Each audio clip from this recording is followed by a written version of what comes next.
You must have faith. Paul said you must have the faith to call forth those things that be not as though they were. Judge not according to appearances. Don't judge your circumstances and the possibilities for your future based upon what you have now and because of what's going on now. No, no, no, no. That's not the real reality there. What you're going through, if you're going through some hard times, it has not come to stay, it has come to pass.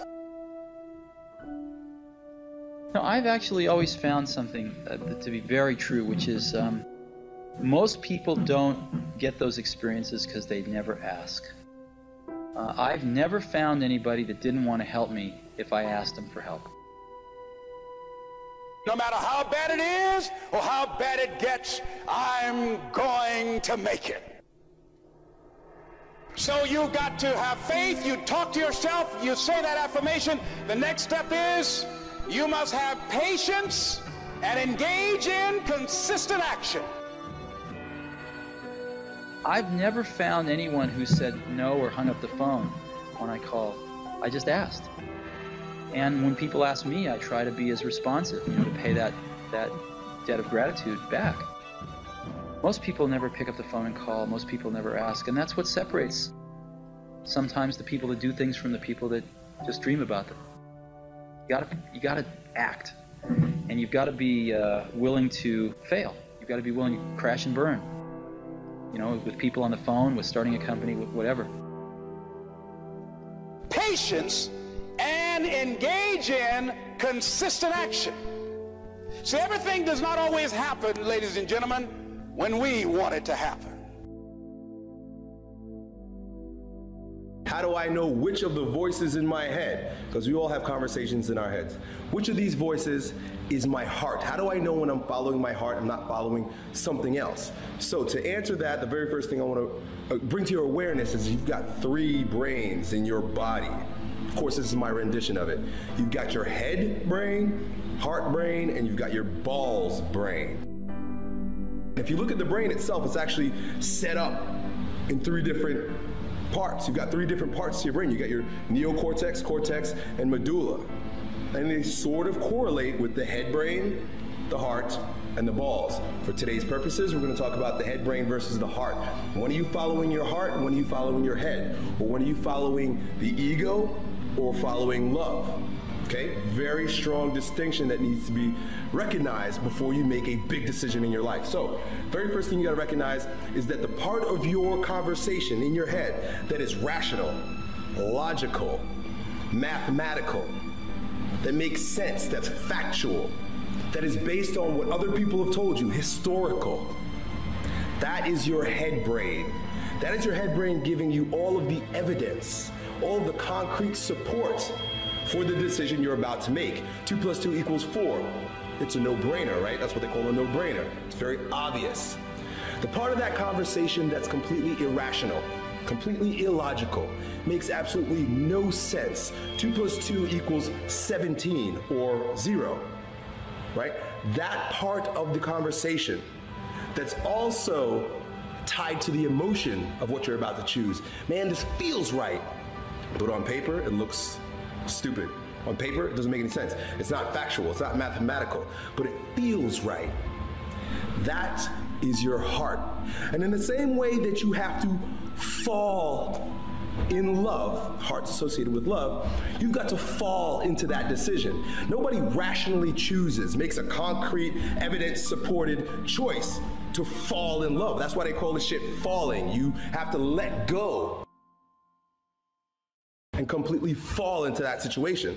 Well, the same way you've let yourself fall into love, which is scary, very important. The reason why they call it falling is because there's nothing comforting about falling. It's scary shit. You completely have let go and you're gonna fall on your back or on your face, right? Why do you think they say fall in love? The same way that you give up the rational explanation and the need for mathematical evidence to fall in love is the same way you're going to make that decision based on your heart. You can make that decision to quit your job because there's a creative adventure that you'd like to take on. travel the world, whatever it is. You know, there are things that every one of us has deep within our hearts that makes no sense whatsoever that we want to go do. The point is, you're following your heart when you're scared. That's when you know you're following your heart. It doesn't happen quickly. So in that process, they have something in the Far East called the Chinese bamboo tree. The Chinese bamboo tree, every day it has to be watered and fertilized. It's a very hard nut, and it takes 5 years of watering and fertilization every day, according to American Geographics, before it breaks through the ground.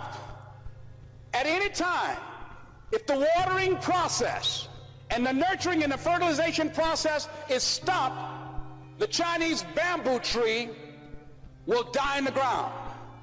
Now, once it breaks through in that 5th year, then in 6 weeks it grows 90 feet tall. Now the question is, does it grow 90 feet in 5 years or 6 weeks? The answer is obvious. It takes 5 years.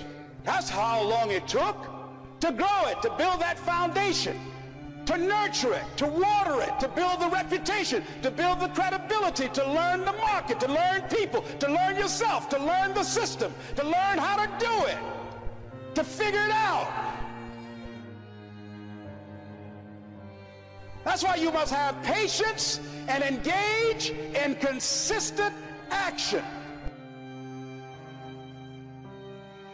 We live in a world, ladies and gentlemen, where people want instant gratification. They want it right now. They want to be a Dexter Yeager, but they're not willing to pay the price to do what it takes to get up there where Dick Hopper is.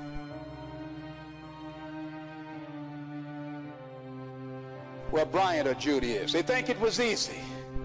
No. It's simple, but it's not easy. It's a system that if you work the system, it works if you work it. But make no mistake about it. It's hard.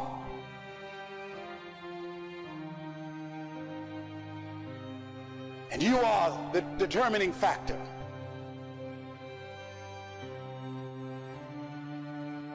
It's possible you can live your dream. It's necessary that you have goals, that you write them down, that you surround yourself with a support team, that you are creative. It's you that you must take personal responsibility to make it happen. George Bernard Shaw said, the people that make it in this world look around for the circumstances that they want, and if they can't find them, they create them. It's hard. No, easy is not an option. However, ladies and gentlemen, what you will discover is that it's worth it. So you got to look at your dreams and goals, and if you've been running into a wall, it doesn't mean that you can't get through. It means that you need to find someone who's on the other side, or find someone who knows someone who's on the other side.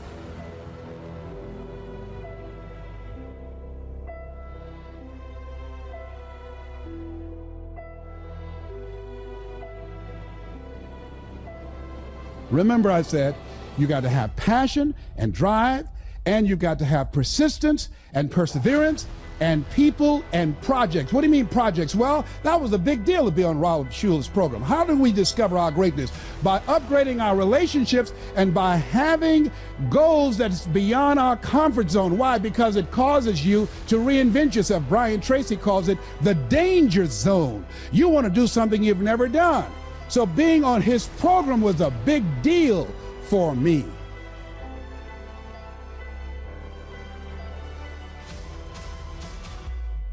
Powered by you. You got an idea? You have a dream? Ladies and gentlemen, you've got to take responsibility to make it happen. Your dream, your life, going to the next level will be powered by you. Don't put your destiny in anybody's hand. Nobody's going to care more about your dream than you. Nobody. Become a risk taker. They're risk takers. They don't mind failing. They don't mind making mistakes. They're willing to take life on, take life in the collar. Nobody's going to work on your stuff more than you. You're not not willing to risk, you cannot grow. And if you cannot grow, you cannot become your best. And if you cannot become your best, you can't be happy. And if you can't be happy, then what else is there? Your life is powered by you.